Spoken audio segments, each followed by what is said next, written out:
What he did, he came from the theater. He was the hottest theater director, I think, in town. And he did what we were taught to do, whether it was Strasberg or Stella Adler or Sandy Meisner, is that you start with zero. You don't try to do anything. You just say the words and stuff will start to come to you. And he allowed us to do that in rehearsal. Dustin Hoffman is one of the most decorated actors of his generation. 2 Academy Awards, 7 nominations. Performances that people still study in film schools half a century later, from the lost young man in The Graduate, to the streetwise drifter in Midnight Cowboy, to the role that would win him his first Oscar in Kramer vs. Kramer. And yet, for a long stretch of his career, he carried a second reputation that traveled almost as widely as his talent did. People who worked beside him often described him as exhausting, brilliant, but exhausting, the kind of presence that could lift a film to greatness and wear down everyone around him at the same time. To understand why, it helps to know where he came from. Hoffman trained at the famous Actors Studio in New York in the early 1960s, the home of American method acting, and he came up as a short, unconventional-looking character actor in an era that still prized square-jawed leading men. When he landed the role of Benjamin in The Graduate, he beat out actors like Robert Redford, who far more resembled the handsome young man described in the original novel. That outsider's hunger, the sense that he had to fight for every inch and prove the doubters wrong, never really left him. What's interesting is that when you actually go looking for the stories, the truth is messier and more human than the headlines suggest. Some of the feuds people repeat with total confidence never really happened the way they're told. And the ones that did happen tell you something deeper about how he worked, what it cost the people near him, and what it eventually cost him. So, let's start with the one relationship that isn't a rumor at all, because it's been confirmed by the person on the other side of it. Meryl Streep. In 1979, they made Kramer vs. Kramer together, a quiet, devastating film about a marriage falling apart and the custody battle that follows. It won 5 Oscars, including one for him and one for her, and at the time it became the highest-grossing film of the year. On screen, the two of them are extraordinary together.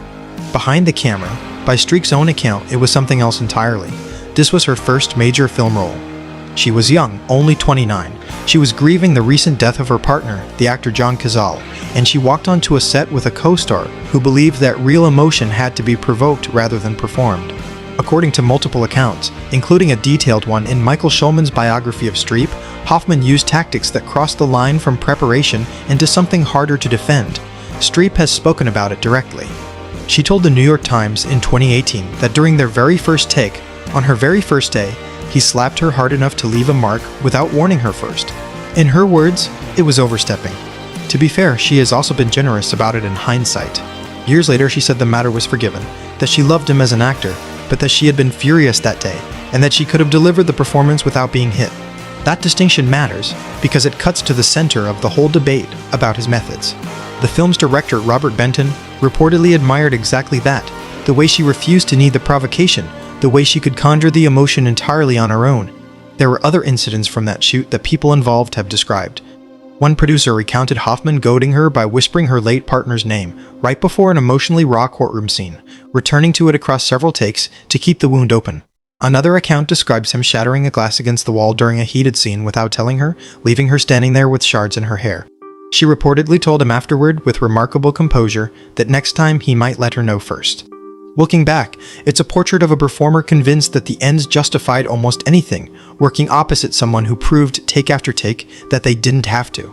He was also, by his own much later admission, in personal free fall at the time, in the middle of his own divorce, and pouring that turmoil straight into the work and onto the people around him. That conviction, that a scene only became true if the tension was real, followed him onto nearly every set he worked on. Which brings us to the production that may have defined his reputation more than any other. Tootsie, in 1982. On screen, it's one of the warmest, smartest comedies ever made.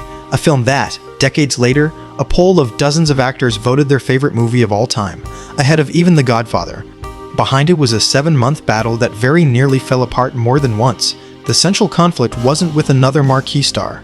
It was with his director, Sidney Pollack, who, in a strange twist, also appeared in the film playing Hoffman's exasperated agent.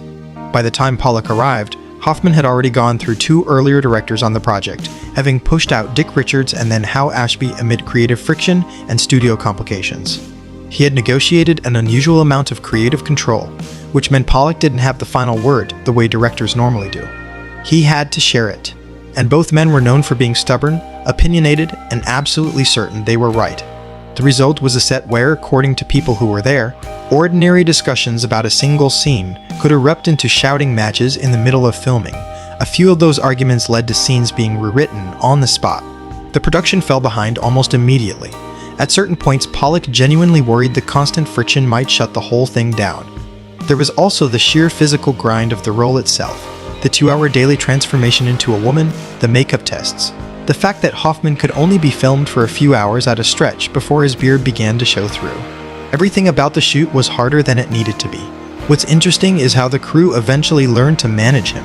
An assistant director later described a now famous trick they stumbled onto almost by accident. They noticed Hoffman was far more agreeable when he was fully in costume and makeup, as Dorothy, the female character at the heart of the film.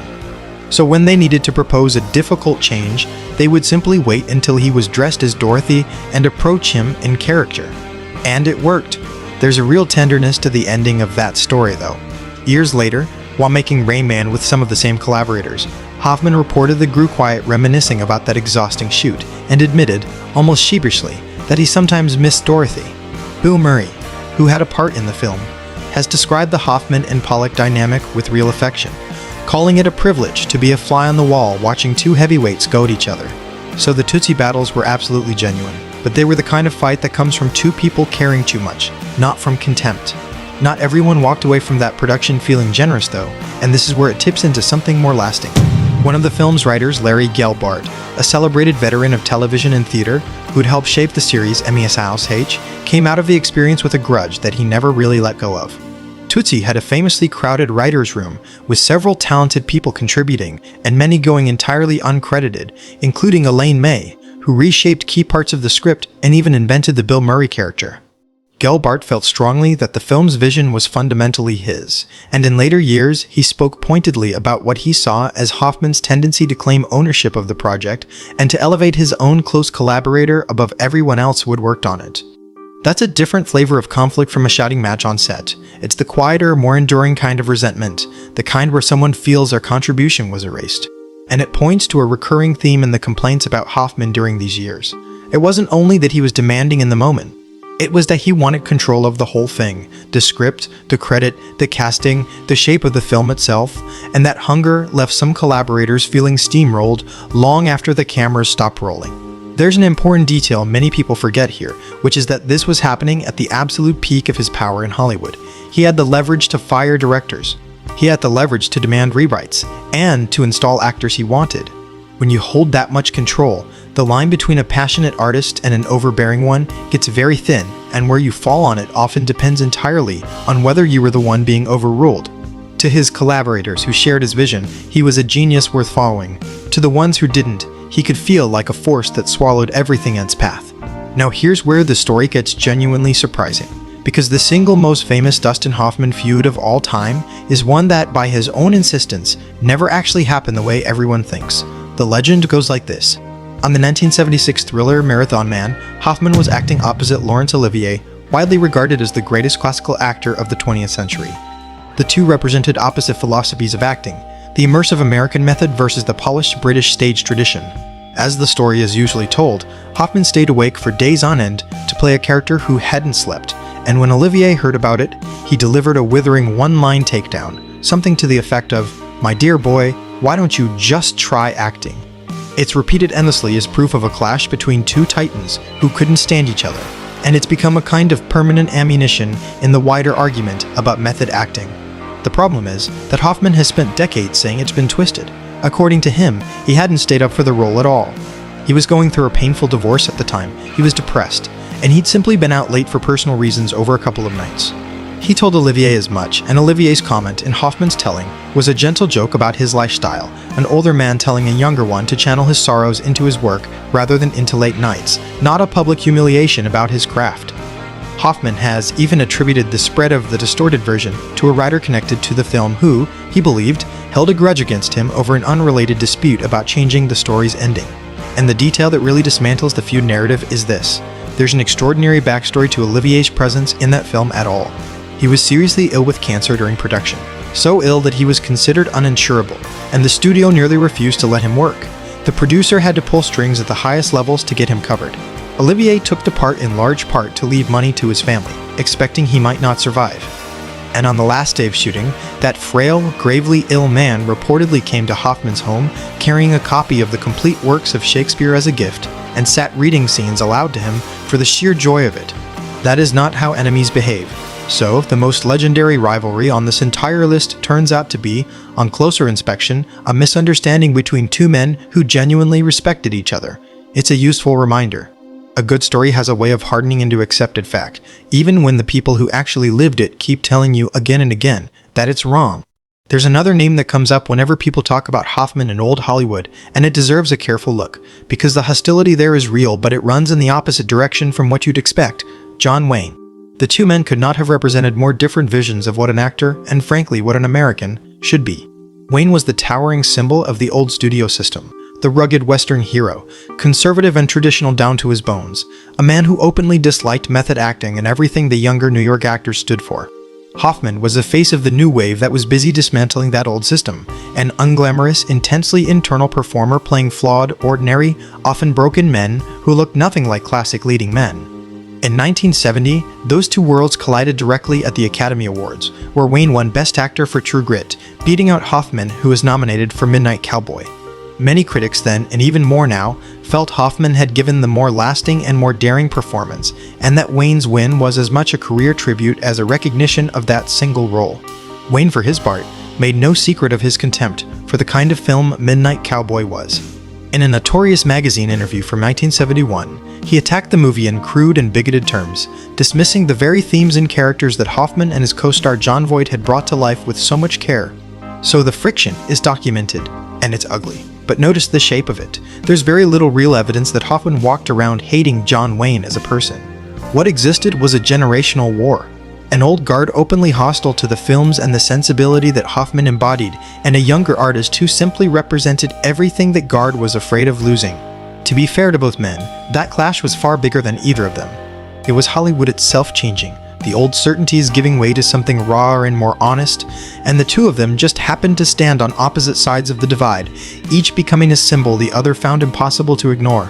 Which brings us finally to the most complicated part of the story, and the part that's hardest to talk about cleanly, because it isn't really about one rival at all. It's about the cumulative weight of how he treated people over many years, and the reckoning that eventually arrived. For a long time, the difficult behavior was packaged as the price of genius. The slap was a technique.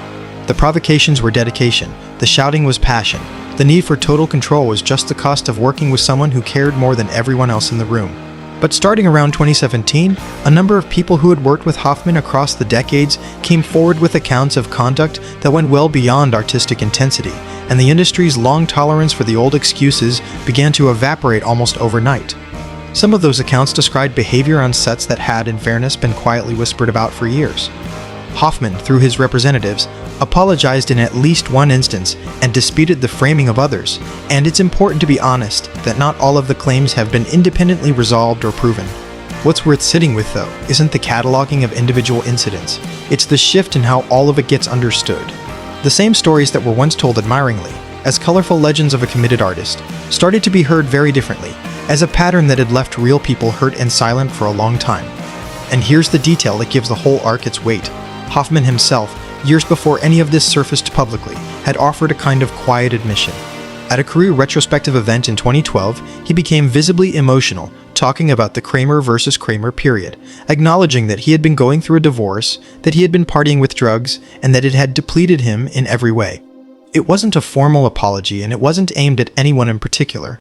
But it was a man looking back across a long life, recognizing that the version of himself who made some of his greatest work was not someone he was entirely proud of having been.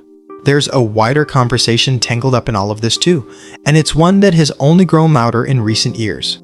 Hoffman was one of the most visible champions of method acting in American film, the belief that a performer should fully inhabit a role rather than simply portray it from the outside. For decades, that approach was treated as the gold standard of seriousness. But the same questions that surrounded his sets have come back around to the technique itself.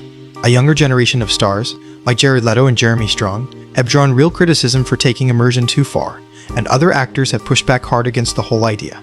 Robert Pattinson once made the sharp observation that you only ever see people commit to the method when they're playing unpleasant characters, never when they're being kind to everyone on set. The actor Mads Mikkelsen has called the practice pretentious in blunter terms. What that ongoing debate reveals is that Hoffman was never really an isolated case. He was an early, extreme example of a philosophy that gave us extraordinary performances, and, too often, gave the people standing next to those performances a genuinely difficult time. So what do you actually take away from all of this?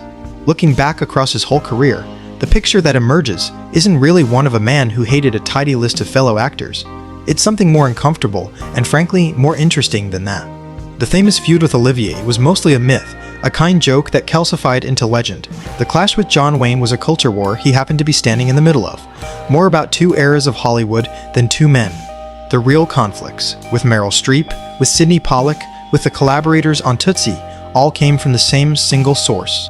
A belief that great art required pushing people, controlling everything, and refusing every easy compromise along the way. For a long time, the results were so extraordinary that the cost was simply treated as worth paying. By the studios, by the critics, and often by the people he worked with themselves. The question that lingers now, in a Hollywood far less willing to excuse it, is whether it ever really had to be that way. Whether the performances we still admire could have existed without the bruises he left behind. Meryl Streep, after all, gave one of the great performances in film history, and she made it absolutely clear that she never needed to be slapped to do it. In hindsight, that might be the most honest verdict of all. The genius was real. So was the damage. And the hardest thing to accept is that, for most of his career, almost no one was willing to ask whether you could ever truly separate the two.